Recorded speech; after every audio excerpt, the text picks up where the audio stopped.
ஓம் சாய்ராம். நரசிம்ம ஐயர் இளங்கலை பட்டத்தில் முதல் மாணவனாக தேர்ச்சி பெற்றார்.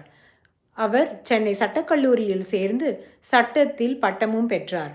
பிறகு சேலத்திற்கு சென்று அங்கு உள்ள பார் கவுன்சிலில் உறுப்பினராக சேர்ந்து வழக்கறிஞராக பணியாற்றினார்.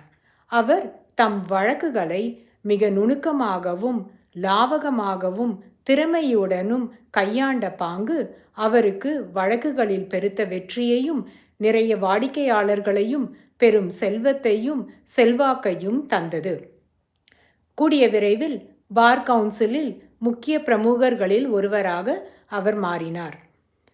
நரசிம்மா தன்னுடைய வழக்குகளை நீதிமன்றத்தில் வைக்கும் பொழுது அவர் மிகவும் அமைதியாக விளங்கினார். அதே தருணத்தில் எதிர்தரப்பு வக்கீல் தன்னுடைய வாதத்தையே மறந்துவிடும் அளவிற்கு அவரை உசுப்பேற்றி கோபம் உண்டாக்கவும் செய்தார்.